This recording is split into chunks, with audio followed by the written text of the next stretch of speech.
Yo, today I'll be showing you 5 piece control moves from beginner to advanced that you can start using right now to dominate your fights like a pro, and I'll also show you how to practice them and the key secrets you need to truly master piece control in Fortnite.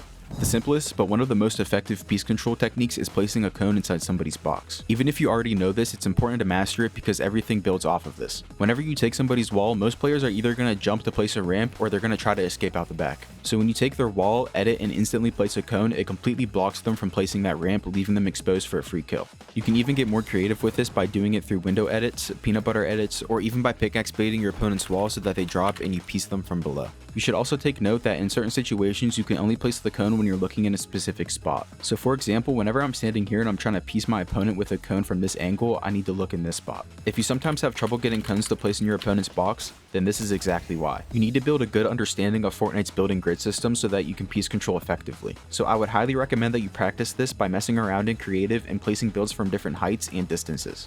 The further away that you use piece control, the better it is because you're more protected. You're gonna run into situations where opponents actually just waiting for you to try to piece control them so that they can pump you, but this is a good way to prevent this. Now the next move that I don't see a lot of players using is the sideways Mongol classic. When you edit this ramp sideways instead of backwards, it blocks your opponent's vision, so even if they're expecting it, it's still hard for them to react in time. Now when you're using this type of piece control, you should be placing the stair before you place the wall. This guarantees that you get a build inside of your opponent's box, because if you were to edit the wall instead and then try to place the stair, then you're buying your opponent more time to react. Editing the stair sideways from this angle is a little awkward, so you're going to want to start practicing it slow and then you can speed it up once you get the hang of it. Before we get into more advanced drills, if you're learning something from this video already, drop a like or subscribe. I would really appreciate it. But let's not waste any more time and get straight into it. Okay, now this next drill is really good for build fights and low ground situations. If you ever notice that you and your opponent are building up towards each other, then you can place a floor and a cone above you, edit them, and then place a wall, and then you can come around the side to get piece control.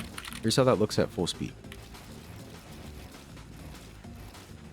Keep in mind that you do not have to do all the flashy stuff that I do. You can just do the basics and it'll still be effective. There's many different options for this move, so you can execute it appropriately wherever your opponent is. For example, if your opponent's following you from behind and you're building up, then you can turn around and do it from the back as well.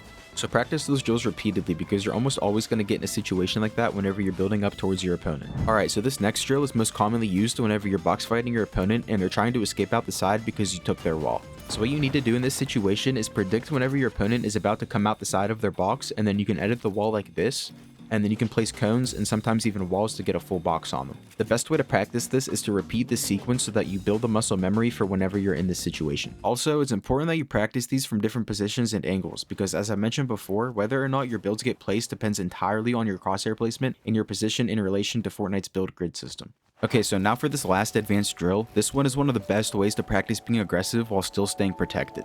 When you're walking up a stair, start by editing a floor and a cone like this. From here, you're going to turn around and place a wall and then edit a window. Now you're going to place a cone through this window and then walk off to your right side and place 2 walls and a stair to catch yourself.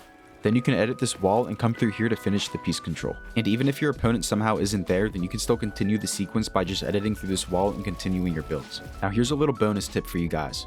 Turn on visual sound effects. I'm sure most of you already have this option enabled, but for the players who don't, this helps you so much for predicting your opponent's movements. It'll tell you the exact direction of your opponent so that you can piece control effectively instead of guessing where they're at. And I promise you, if you turn this option on, you'll get way more piece control kills using the drills that I showed you. So if it's not enabled already, I recommend that you go turn it on right now. The final thing that I want to talk about is your crosshair placement. It plays a big factor whenever you're trying to piece control somebody, because if you have bad crosshair placement, then you likely mess up a lot of your edits. So I recommend queuing up this map right here to practice your crosshair placement. If you can find the time to practice this for at least 5 minutes a day, then I promise that you'll see improvement in your consistency and your edit speed. And if you really want to improve on your edit speed, then I recommend that you check out one of these videos on your screen right now. If you found this video useful, please be sure to like, comment, and subscribe. I'd really appreciate it. And as always, thank you guys for watching.